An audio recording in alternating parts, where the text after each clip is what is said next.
Imagine sinking every penny into your dream mountain home, a fixer-upper with endless potential, only to arrive and find strangers living inside, claiming it's theirs. I stood frozen, keys in hand, as Karen's family unpacked their lives in my house, smirking like they'd won. How could this happen? I'd signed the papers, but they had a story that turned my world upside down. What do you do when someone steals your dream and calls it their own? Stick around to uncover the shocking truth behind this audacious takeover and how I fought back against the ultimate betrayal. Will justice prevail, or will Karen's family win it all? I'd always dreamed of a quiet life in the mountains, so when I found a rundown cabin in the serene Blue Ridge community, I poured my savings into it. I'm a single dad, a carpenter by trade, and I envisioned restoring this place into a cozy home for me and my daughter Lily. The neighborhood felt like a hidden gem, pine-scented air, friendly waves from porches, and a small HOA promising to keep things orderly. I spent weekends hauling lumber, picturing Lily's laughter echoing through our soon-to-be sanctuary. The cabin's weathered beams and sagging roof didn't scare me. They were a challenge I was ready to tackle. I'd already sketched out plans for a new deck, a sunny kitchen, and a bedroom for Lily with a view of the peaks. But something felt off. Karen, the HOA president's sister, kept driving by, her eyes lingering on my property. Her slow, deliberate glances sent a chill through me, like she was sizing up more than just my land. Little did I know her family had plans that would shatter my dream. The first sign of trouble came a week after I started renovations. A crisp letter from the Blue Ridge HOA landed in my mailbox, citing unauthorized structural changes to my cabin. I was baffled. I'd submitted plans for the new roof and deck, and the HOA had nodded them through. But now they demanded I halt work until a compliance review. I chalked it up to bureaucracy, but the sinking feeling in my gut grew when Karen's husband, Dale, showed up at my doorstep. He didn't knock, just stood on my porch, arms crossed, saying my property line seemed off. His smirk lingered in my mind, sharp and unsettling. I brushed it off and kept working, determined to make the cabin ours. Days later, another letter arrived. A $500 fine for excessive noise from my power tools. I worked weekdays, always before 6 p.m., well within HOA rules. I called the HOA office, but the secretary, Karen's cousin, dismissed me with a curt, "Rules are rules." My savings were already stretched thin, and now every nail I hammered felt like defiance against an invisible enemy. I started noticing Karen's car circling my lot at odd hours, her headlights slicing through the dusk. Neighbors whispered about her family's influence, how they'd run off the last owner with similar tactics. I tried to focus on Lily, keeping her shielded from my growing unease, but the pressure was mounting. Then came the bombshell. A certified letter claimed my property deed was under dispute. Karen's family produced a faded surveyor's map, insisting my cabin sat on land they'd inherited decades ago. It was absurd. I had the title, the bank loan, the closing papers. But the HOA, led by Karen's brother, backed her claim, demanding I vacate until a legal review. My heart pounded as I read the words. Lily, sensing my stress, asked if we'd lose our home.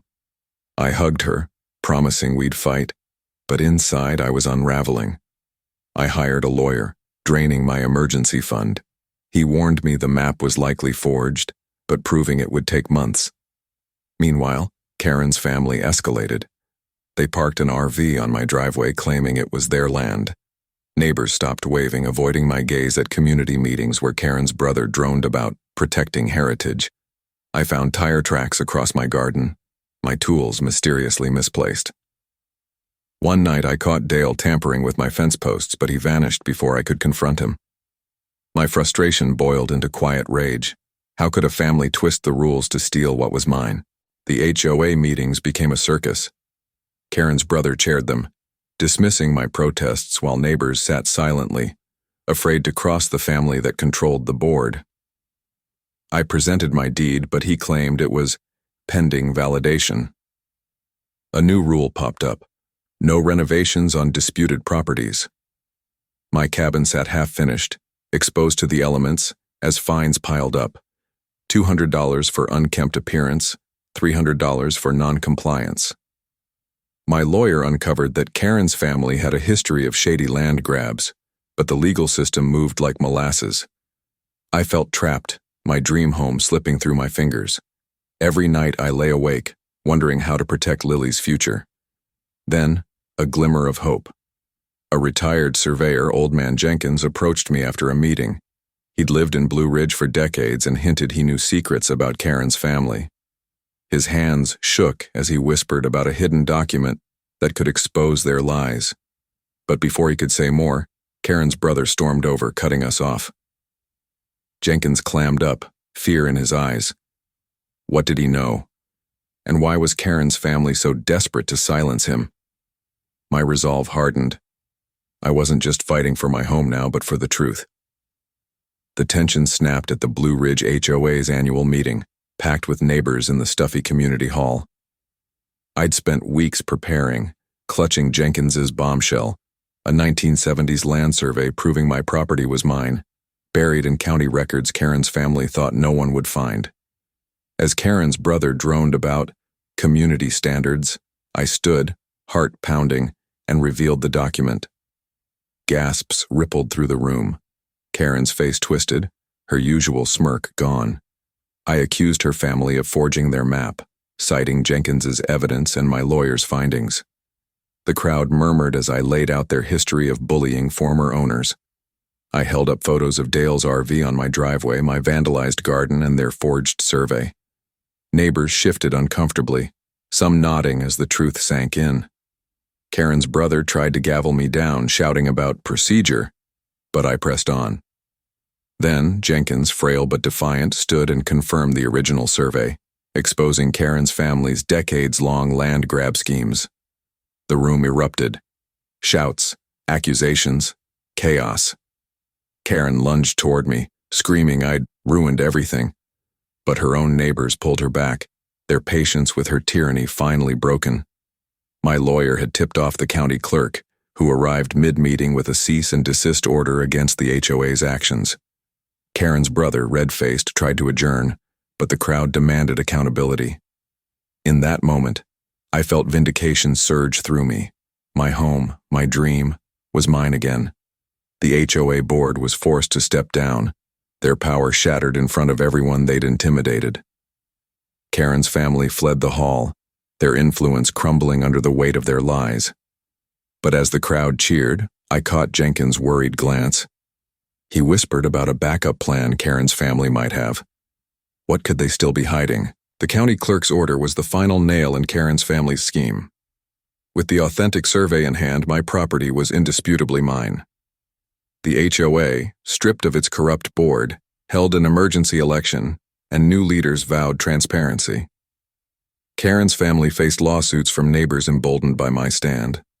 Turns out they'd bullied others too. Dale's RV vanished from my driveway, and Karen's clan moved out of Blue Ridge, their reputation in tatters. I finished my cabin, turning it into the warm home I'd dreamed of for Lily, with a new deck overlooking the mountains. The long-term impact hit harder.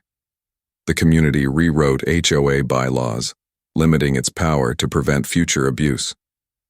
Jenkins became a local hero, his courage inspiring others to speak up. I learned the county investigated Karen's family for fraud, freezing their assets.